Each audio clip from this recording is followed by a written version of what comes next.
fique à vontade. Eu quero agradecer novamente, a oportunidade de estarmos aqui. E eu não acredito em coincidências.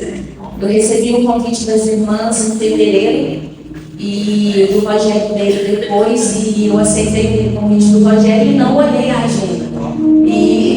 E eu creio que Jesus tem algo para nós nessas 2 semanas que nós estamos juntos, E eu gosto muito do reino, porque nós somos membros de um só corpo. E a nossa bandeira é o nosso Jeová Nissi. Então nós servimos o mesmo Deus, o mesmo Senhor. E eu amo poder estar na casa dos irmãos para compartilhar a palavra de Deus com vocês. Então vamos lá, vamos começar. Deus ministrou um título no meu coração. E esse título é: Eu escolho uma vida que honre a Deus. E essa mensagem ela está lá no Evangelho de João, no capítulo 5, no versículo 1 ao 9. A versão que eu vou ler é árabe e está escrito assim: Passadas essas coisas, havia uma festa dos judeus e Jesus subiu para Jerusalém. Ora, existe ali junto à porta das ovelhas um tanque, chamado em hebraico Betesda, o qual tem 5 pavilhões. Nestes havia uma multidão de enfermos, cegos, coxos, paralíticos, esperando que se movesse a água. Um anjo descia em certo tempo, agitando a água, e o primeiro que entrava no tanque, uma vez agitada a água, sarava de qualquer doença que tivesse. Estava ali um homem enfermo há 38 anos. Jesus, vendo-o deitado, e sabendo que estava assim há tanto tempo, perguntou: Queres ser curado? Respondeu-lhe o enfermo: Senhor, não tenho ninguém que me ponha no tanque quando a água é agitada, pois enquanto vou, desce outro antes de mim. Então lhe disse Jesus: Levanta-te, toma o teu leito e anda. E imediatamente o homem se viu curado, e tomando o leito, pôs-se a andar. Estava acontecendo uma festa em Jerusalém. E Jesus estava indo para lá, para essa festa. E quando Jesus chega no templo, ele entra por uma das portas, a porta do norte. E ali naquele lugar ficava um tanque conhecido por Betesda. E o interessante é que tudo que está na Bíblia está para algo que vai trazer sabedoria, vida para as nossas vidas. E a nossa versão no português faz questão de dizer que Betesda estava escrito no hebraico. E quando a gente vai na origem dessa palavra no hebraico, a gente vê que Betesda é a junção de 2 palavras. A junção de Betel, que significa casa, com Esda, que significa graça ou desgraça. Ou seja, o mesmo tanque que pode receber o nome de casa da graça ou casa da desgraça. E aí eu me pego a perguntar: como que o mesmo lugar pode receber o nome de casa da graça ou desgraça ao mesmo tempo? Betesda é o lugar da graça, porque esse tanque fica no meio do templo onde a Shekinah do Senhor se manifestava. A presença de Deus estava ali naquele lugar. Mas Betesda também era a casa da desgraça, porque ali naquele mesmo lugar abrigava uma multidão de doentes. E ao olharmos para Betesda, nós precisamos refletir sobre nós, porque Betesda é muito contraditório. Betesda, ele carrega o bom, mas ele também carrega o mal. Ele carrega o santo, mas ele também carrega o profano. E isso se parece muito comigo e com você. Nós somos muito contraditórios. Tem dia que estamos tão espirituais, tem dia que nós estamos tão pertinhos de Deus, mas em outro nós estamos tão carnais, que nós parecemos mais inimigos de Deus do que seus filhos. filhos. Hoje nós acordamos amando o nosso cônjuge, mas amanhã nós postamos indiretas nas nossas redes sociais para manifestar a nossa insatisfação com ele. Nós levantamos a bandeira de que os nossos filhos são herança do Senhor, mas a gente se levanta irado e diz: menino, não aguento mais você. E quando nós olhamos para dentro de nós descobrimos a existência de uma beleza. Porque ao mesmo tempo que nós somos cheios da graça, porque o Espírito do Deus vivo habita em nós, ao mesmo tempo nós somos falhos, doentes, sujos, cheios de enfermidades. Naquele contexto, durante aquela festa, milhares de pessoas estavam felizes. Elas estavam ali felizes porque elas estavam celebrando a presença de Deus, estavam no templo adorando. Mas naquele mesmo lugar havia uma multidão que estava sendo comida pelas suas enfermidades. E a doença, ela é o símbolo do pecado. E Jesus, ele chega ali naquela festa sozinho, discreto. E quando ele chega naquele tanque, que ele encontra com aquele homem inválido, a Bíblia diz que ele estava naquela condição miserável há 38 anos, deitado, esquecido naquele lugar. Jesus então chega até aquele homem e pergunta: você quer ser curado? E no versículo 7 o homem responde: Senhor, quando a água é agitada, não tem quem ajude a entrar no tanque. Tento chegar, mas sempre chega alguém antes de mim. Jesus só fez uma pergunta: você quer ser curado? O homem, ele podia ter respondido apenas sim. E algumas pessoas, ao ver a resposta dele, podem pensar que ele murmurou. Mas quando esse homem disse: Senhor, eu não tenho ninguém que me ajude a entrar no tanque. Quando eu li isso, Deus me trouxe um outro contexto. Porque aquele homem, ele estava reconhecendo para Jesus o quão miserável ele era. Muitas pessoas, muitos de nós, queremos usar máscaras de super-heróis, de super crentes, fingindo que em todo o tempo somos fortes, somos irrepreensíveis. Mas aquele homem, ele não teve vergonha de assumir que ele estava abandonado, que ele era fraco, que ele era pobre e que ele era solitário. Ele não tinha uma história linda como o daquele outro paralítico que foi levado até Jesus pelos seus 4 amigos. Ele não tinha quem cuidasse dele. Ele não recebia ninguém há 38 anos, o amor de ninguém. Ele não tinha nem família. E sabe o que eu aprendo, irmãos? Que quando Jesus nos faz uma pergunta, Ele quer gerar mais uma reflexão aqui dentro de nós do que obter informação. Porque informação Ele tem. Ele é Deus. Ele sabe tudo que nós pensamos, tudo que nós sentimos, tudo que nós queremos. Ele sabe. Mas o problema é que muitas vezes nós não nos conhecemos. Nós não paramos para pensar nas atitudes que estamos tendo. E eu quero te perguntar, você já parou para pensar quantas vezes Deus já levou até você perguntas, querendo te fazer refletir, querendo que você descubra quem você é e querendo que você pare para pensar no que você está fazendo? Porque infelizmente, irmãos, nós os cristãos, nós corremos o risco de nos perder em tantas coisas desse mundo. E Jesus, assim como Ele fez com aquele paralítico, Ele se levanta nesta noite para te perguntar, para me perguntar: quem é você? Porque Jesus te conhece.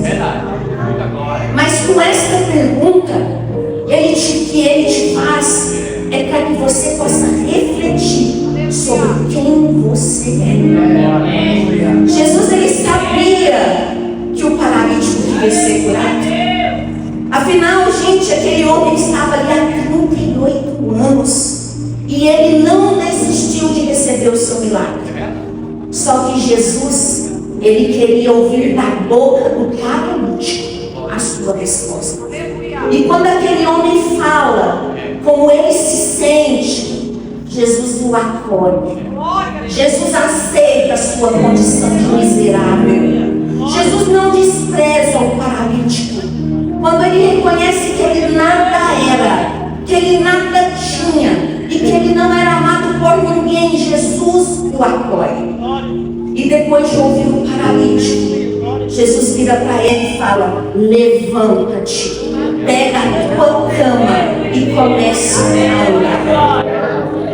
A Bíblia fala que o homem ficou curado imediatamente.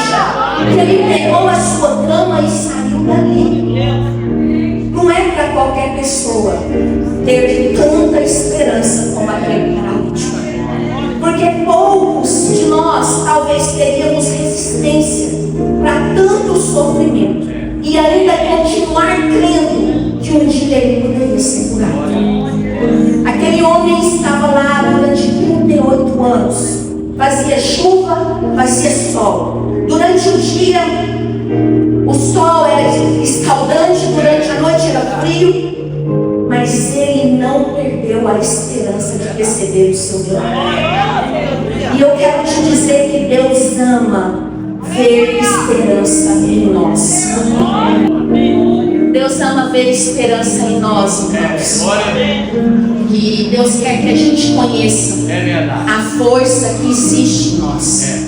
Porque Ele nos ensina que nós somos muito mais fortes do que nós imaginamos.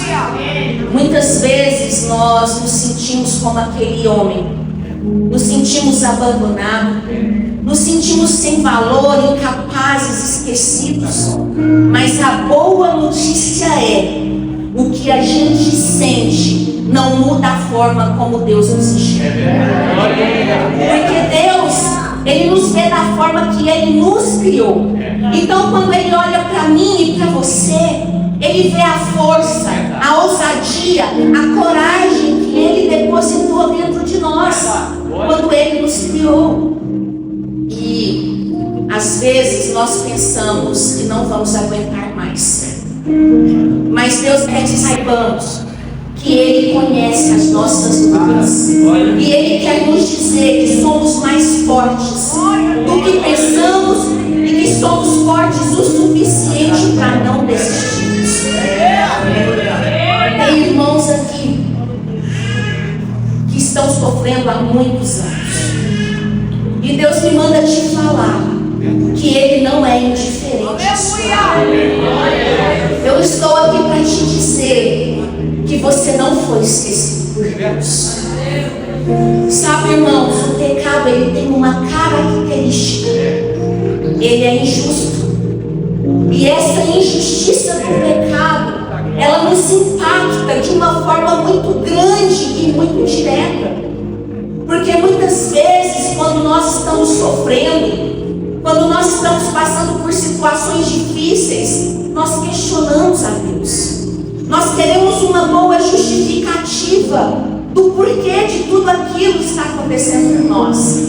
Mas o pecado é injusto e por isso ele traz sofrimento para os bons e para os maus. No Evangelho de Mateus, no capítulo 5, no versículo 45, diz assim: porque Deus faz raiar o sol sobre os maus e os bons, e derrama chuva sobre os justos e os injustos. Esse ano completa 18 anos que a minha mãe faleceu. Ela morreu aos 49 anos de idade. Ela era uma mulher extraordinária. Ela era uma ótima mãe, uma ótima esposa, uma ótima avó, uma ótima irmã, uma mulher temente a Deus. E quem conheceu sabe que eu não estou aumentando nenhum dos elogios que eu estou fazendo sobre quem ela foi. Ela deixou para os filhos um grande legado de fé, de família. família de generosidade, de humildade. A minha mãe era apaixonada na Bíblia, apaixonada em oração. Ela tinha um caderno onde ela anotava os seus pedidos a Deus. E muitas vezes eu pegava o caderno, eu mexia, e ali eu via clamores por pessoas que a maltratavam. Uma mãe que me ensinou valores, princípios importantíssimos. E em vários dos meus dias, era comum eu ver a minha mãe parar tudo que ela estava fazendo, para ela ir para o quarto, fechar a porta, ajoelhar do lado da cama, para conversar com Deus. E quando ela faleceu, ela estava indo procurar a presença de Deus, porque ela sabia que Ele era o dono do impossível. Uma mulher que usava na sua aliança o nome escrito Jesus. Uma mulher onde o seu maior sonho era passar o carnaval em um retiro espiritual da sua igreja. Uma pessoa que era tão boa, tão cheia de vida, tão cheia de fé, mas que morreu tão de repente, que morreu tão jovem, enquanto tantos pedófilos e assassinos morrem na sua velhice. Quantos de nós já não pensamos que isso é injusto? Quantos de nós já não pensamos que a vida não deveria ser assim? Mas isso acontece, irmãos, porque o pecado é injusto. E por isso nem sempre vamos encontrar uma boa explicação para o nosso sofrimento. Mas nós, a igreja, que esperamos a volta do nosso Senhor Jesus, sabemos que no dia da sua volta, o pecado será destruído e nada mais roubará a nossa vida. Irmãos, as lembranças ficam, a saudade sempre vai existir. Mas quando Jesus entra na nossa vida, Ele derrama um azeite que cura a nossa ferida. E um dia, aquilo que tanto doía se torna uma simples cicatriz. E Jesus, Ele entrou na vida daquele homem inválido. E Ele lhe disse: pega a tua cama e saia andando. E a Bíblia segue narrando. Então ele pegou a cama e saiu. Irmãos, aquele homem só saiu andando. Ele só recebeu a cura porque primeiro ele creu. Porque quando Jesus fez o milagre, irmãos, o paralítico ainda estava sentado. Ele ainda estava deitado. Mas depois que Jesus libera a palavra de vida, ele crê naquela palavra. Ele toma posse daquela palavra. E baseado naquela palavra, ele se levanta e ele sai andando. E nós precisamos aprender com esse homem. Precisamos usar a nossa fé antes de ver as coisas acontecendo em nosso favor. Porque fé, irmãos, é a gente colocar o pé para depois Deus colocar o chão. Porque afinal, fé é a gente crer antes de ver as coisas acontecer. E eu quero te perguntar: o seu problema parece impossível? Porque o problema do paralítico também era. Mas ele creu que Jesus podia fazer o impossível por ele. E a fé dele fez receber aquele milagre. Então nós também não podemos perder a esperança. Em João, capítulo 5, versículo 9, continua dizendo: logo, aquele homem ficou curado e tomou a sua cama e partiu. E aquele era dia de sábado.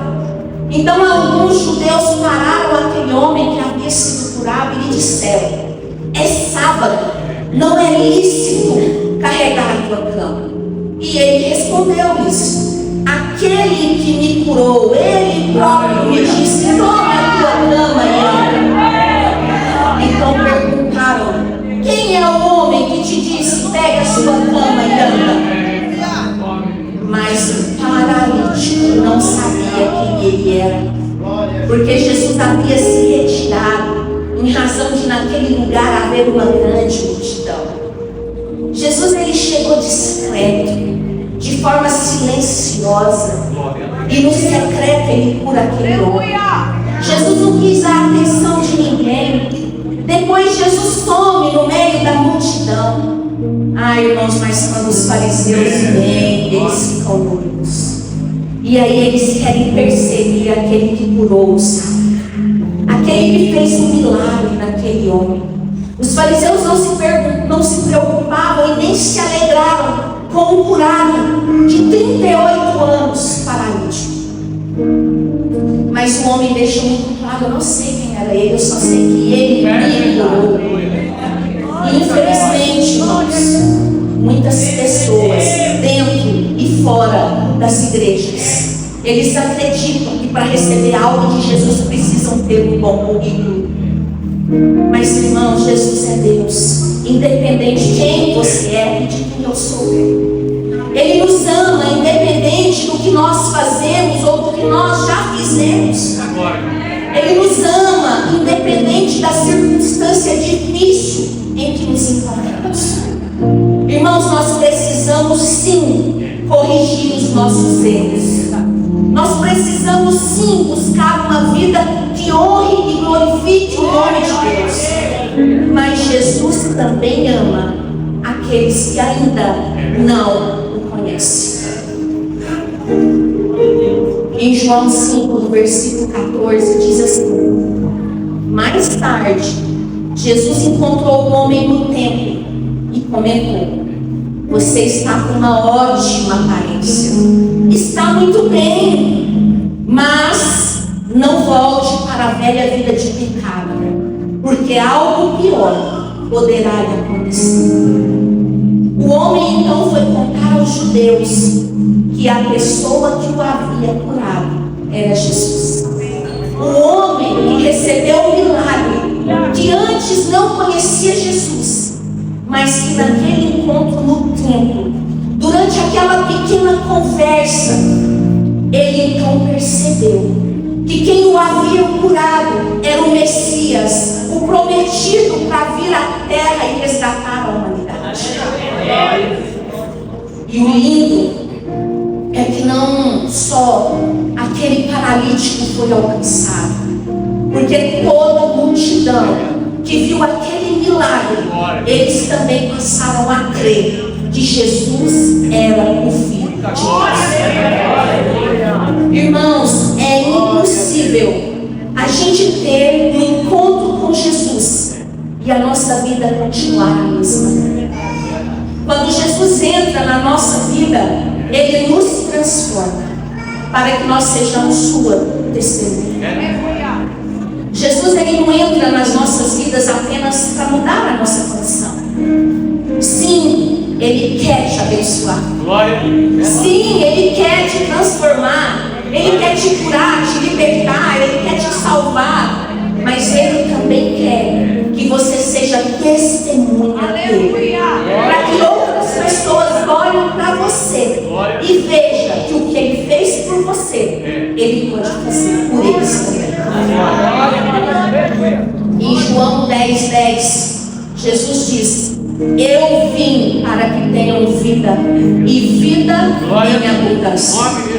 Irmãos, quando nós temos um encontro com Jesus, nós recebemos uma vida tão abundante, que essa vida, ela é muito além de só para nós. Ela é para nós, mas é para que nós transbordemos para quem está ao nosso redor.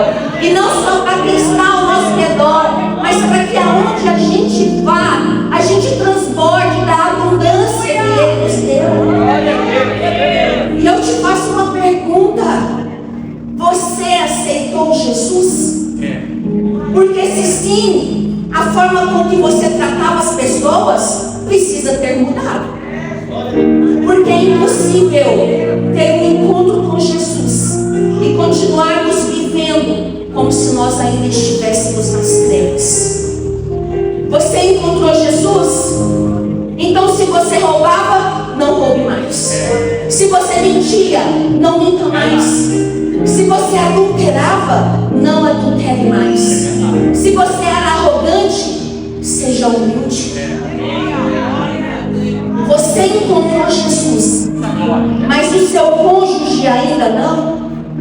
Então faça com que o seu cônjuge conheça Jesus através das suas atitudes. Porque o encontro de Jesus com aquele paralítico mudou não só a vida daquele deficiente, mas transformou a vida de toda a multidão dos testemunhos. O que Jesus fez em silêncio por aquele homem chegou ao templo e todos ficaram sabendo que aquele homem havia sido curado. Irmãos, as bênçãos de Deus não é só para nós, é para todos. Mas o inimigo das nossas almas, ele quer roubar as benditas promessas que o Senhor nos faz. O inimigo fica nos dizendo, nos trazendo à memória que somos indignos. Mas ao olhar para a história do filho pródigo, nós vemos um filho que conscientemente deixou o seu pai. Aquele filho, na cultura dos judeus, quando ele pede a herança, ele concorda, ele reconhece que o seu pai está morto. E mesmo aquele pai rejeitado, abandonado, dias depois, ao avistar que o filho estava retornando para casa, ele corre ao seu encontro. Ele tira o seu manto para cobrir o seu filho. Ele coloca um anel no seu dedo e sandálias nos seus pés. Ele manda matar um novilho morto e manda preparar uma festa para celebrar que o filho que estava morto agora vive. Esse é o Cristo que eu e você conhecemos. É o Cristo que nos tira de uma vida de pecado e que nos coloca numa nova vida, que nos transforma, que nos cura, que nos liberta para coisas maiores, para bênçãos maiores. Jesus, irmãos, ele nos aceita, ele nos transforma. Jesus traz novidade de vida. Ele veio para nos oferecer uma vida diferente, daquela de pecado em que a gente estava. E nós, irmãos, nós precisamos honrar a Deus na alegria, mas também na tristeza, porque o nosso Jesus merece ser honrado por nós. Nós precisamos refletir. Quando eu estou sofrendo, quando eu estou passando por uma grande perda, onde fica o meu coração? Jesus está sendo honrado em tudo que eu estou fazendo? A boa reputação de Cristo está mantida através dos meus exemplos? Gente, o meu marido é vilanovense. O Vila é ruim que dói. Gente, tadinha, essa semana ele perdeu de 6-0 com um time pior que ele.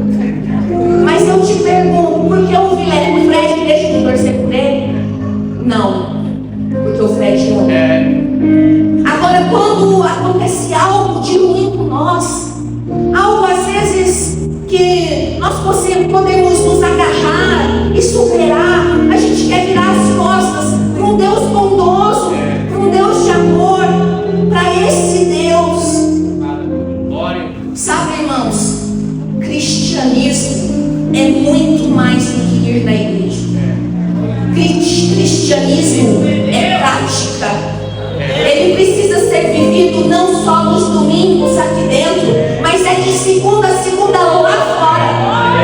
No nosso trabalho, na nossa casa, na escola, na faculdade, no mercado, na academia, aonde eu vou, eu preciso viver o cristianismo. Todos nós, irmãos, estamos sujeitos aos sofrimentos. Estamos sujeitos às dores, aos problemas. Mas o segredo é colocarmos Jesus acima de tudo isso.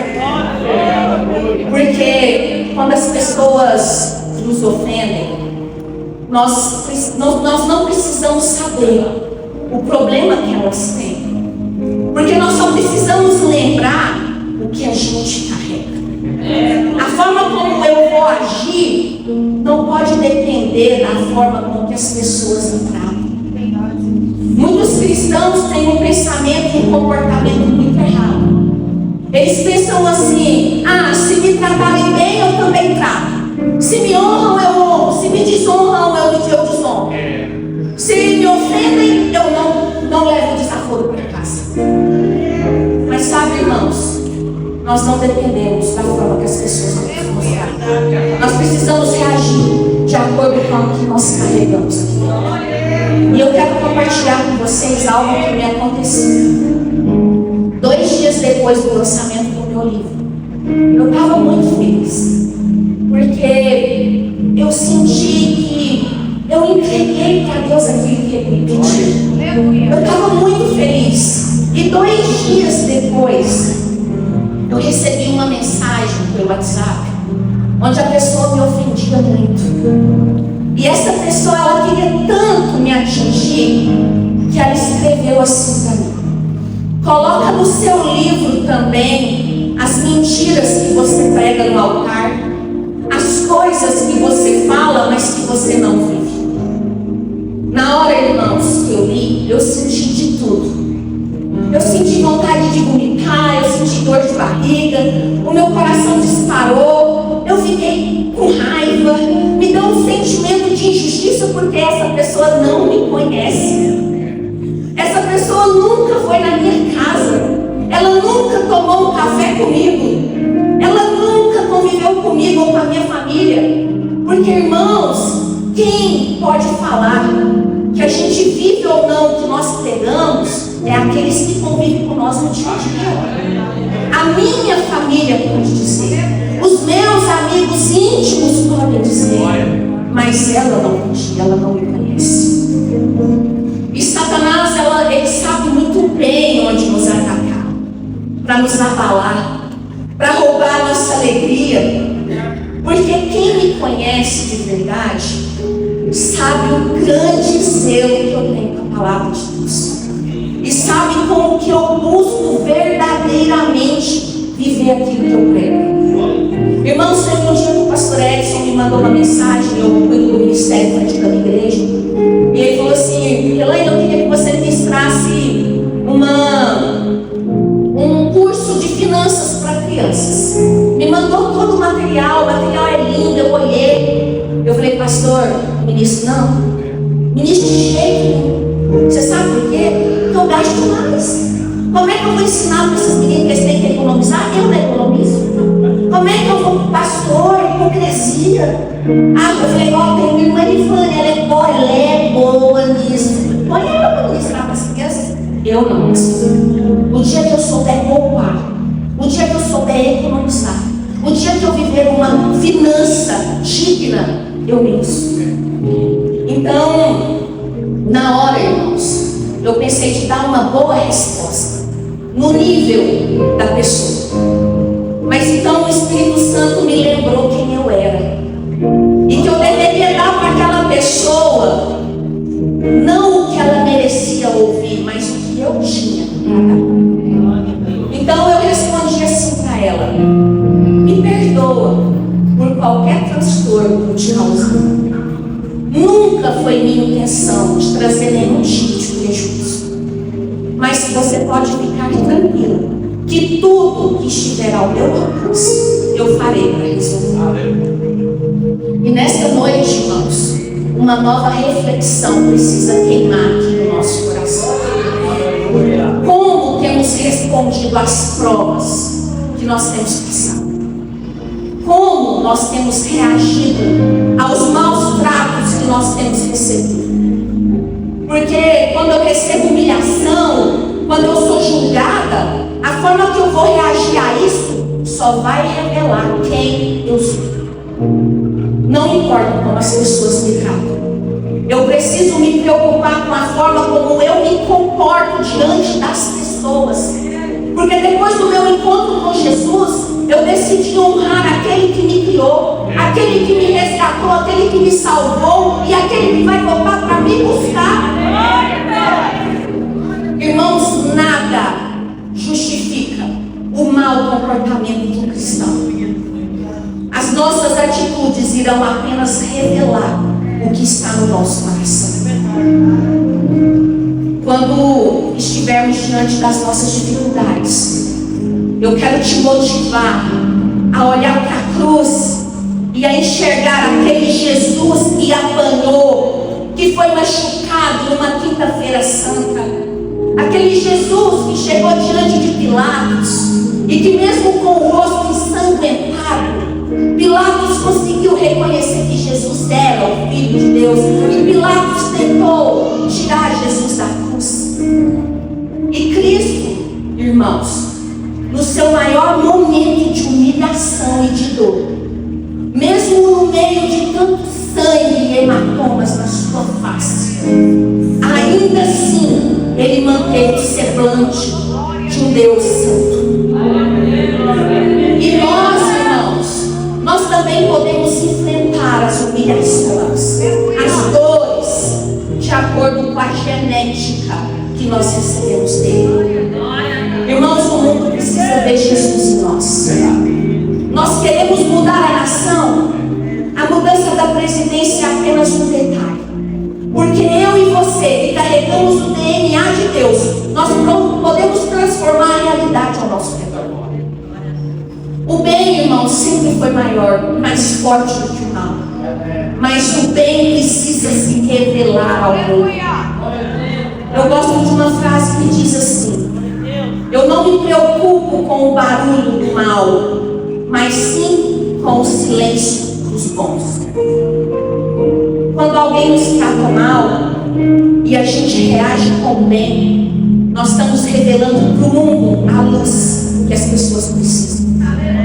Nós podemos sim retribuir o mal com o mal, e nós sabemos fazer isso muito bem, mas nós precisamos nos submeter ao Espírito, porque nós não temos o direito de maltratar ninguém. Nós não sabemos os traumas que aquela pessoa que nos maltratou carrega.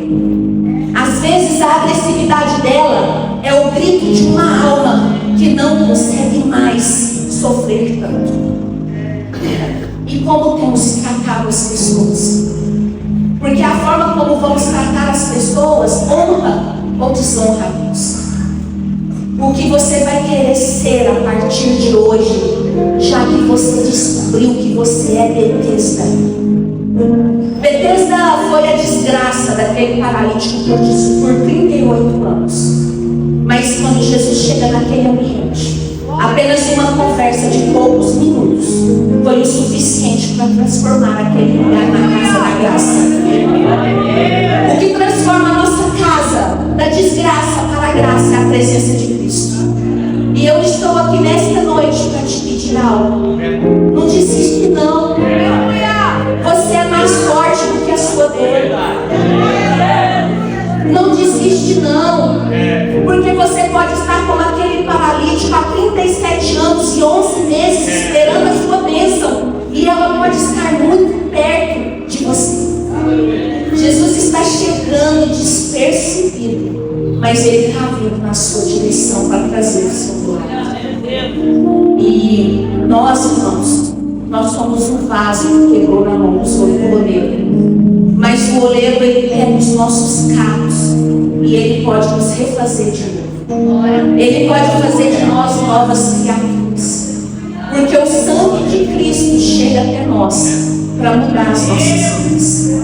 Porque o amor dele o impele em nossa direção. Em Jeremias 31:3, na versão NTLH, Deus diz para o povo de Israel: eu sempre os amei e continuo a mostrar que o meu amor por vocês é eterno. Irmãos, nós não podemos desonrar o Deus que nos ama tanto assim. Ele vem para refazer a minha história e a sua história.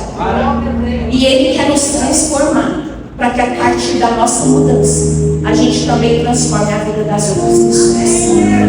E para finalizar, eu quero citar o que está no Evangelho de Marcos, no capítulo 5, onde nós encontramos a história de um gadareno. Jesus vai até Gadara e ali ele encontra um homem que por anos teve uma vida miserável, porque ele era possuído por demônios, por espíritos imundos. Mas poucos instantes com Jesus foram suficientes para libertar e transformar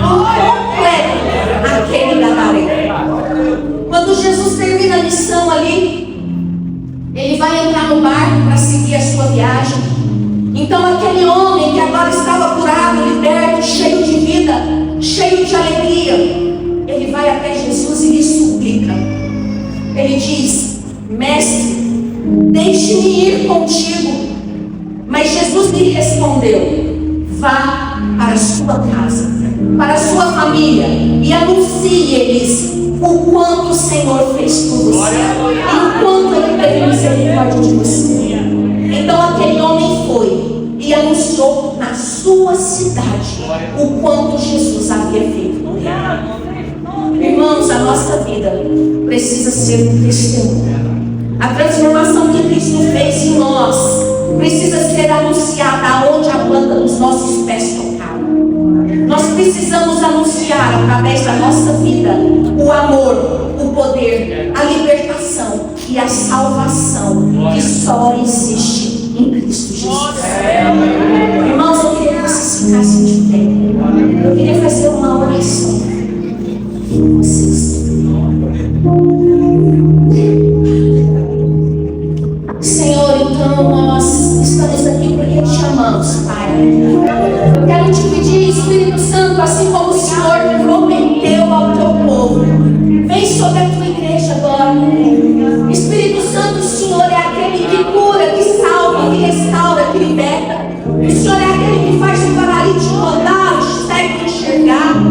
Não há impossível diante de ti, Senhor. Nós reconhecemos a tua santidade, a tua beleza, o teu senhorio, o teu poder. E nós nos prostramos diante do Senhor nessa noite. Pai, faz de nós testemunhas vivas do Senhor. Que aonde a planta dos nossos pés tocarem, Pai, que as pessoas vejam Jesus em nós. Pai, eu declaro que a partir desta noite, em mim e nos meus irmãos, que será menos de nós e mais de ti.